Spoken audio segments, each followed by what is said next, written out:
السلام علیکم۔ آج کی ویڈیو کے اندر آپ کو دوستو فرعون کی باندی کے واقعے سے مکمل آگاہ کیا جائے گا۔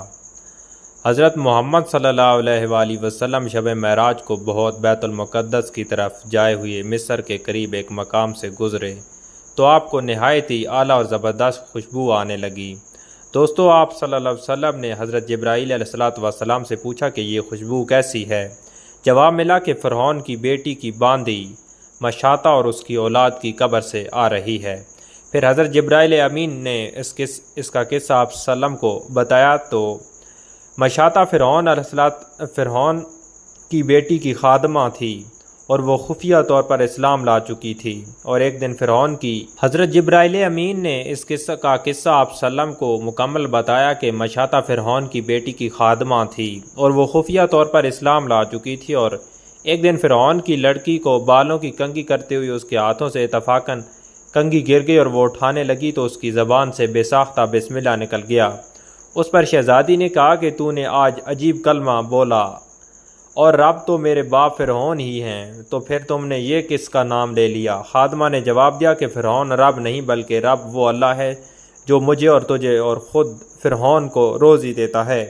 اور شہزادی نے کہا کہ اچھا تو میرے باپ کے سوا کسی اور کو اپنا رب مانتی ہے؟ تو اس نے جواب دیا کہ ہاں، میرا اور تیرا اور تیرے باپ کا سب کا جو رب ہے وہ اللہ تعالیٰ ہی ہے۔ اور شہزادی نے اپنے باپ کو یہ بات پہنچا دی اور وہ سخت غضبناک ہوا اور غصے ہو گیا۔ اس وقت خادمہ کو دربار میں بلایا گیا اور بھیجا اور کہا کہ میرے سوا کسی اور کو اپنا رب مانتی ہے؟ تو اس نے کہا کہ میرا اور تیرا رب صرف اور صرف ایک اللہ ہی ہے جو بلندی اور بزرگی والا ہے۔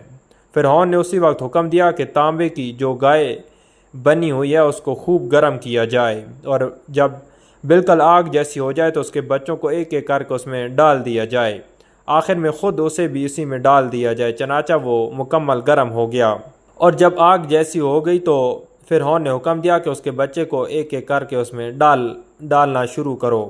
تو اس نے کہا کہ بادشاہ ایک درخواست میری منظور کرو، اگر یہ میری اور میرے ان بچوں کی ہڈیاں ایک ہی جگہ ڈال دینا۔ تو اس نے کہا کہ اچھا تیرے کچھ حقوق ہمارے ذمے ہیں اس لیے یہ منظور ہے۔ اس کی دونوں بچیاں اس کی آنکھوں کے سامنے اس میں ڈال دی گئیں اور وہ فوراً جل کر راکھ ہو جاتی ہیں۔ پھر دوستو ہوتا یہ ہے کہ سب سے چھوٹے کی باری آئی تو جو ماں کی چھاتی سے لگا ہوا دودھ پی رہا تھا، تو فرعون کے سپاہیوں نے اسے گھسیٹا اور اس نیک بندی کی آنکھوں تلے اندھیرا چھا گیا، اور اللہ تعالیٰ نے اس بچے کو اسی وقت زبان دے دی اور اس نے بآواز بلند کہا کہ اماں جان افسوس نہ کرنا، جان ذرا بھی پس و پیش نہ کرو، حق پر جان دینا سب سے بڑی نیکی ہے۔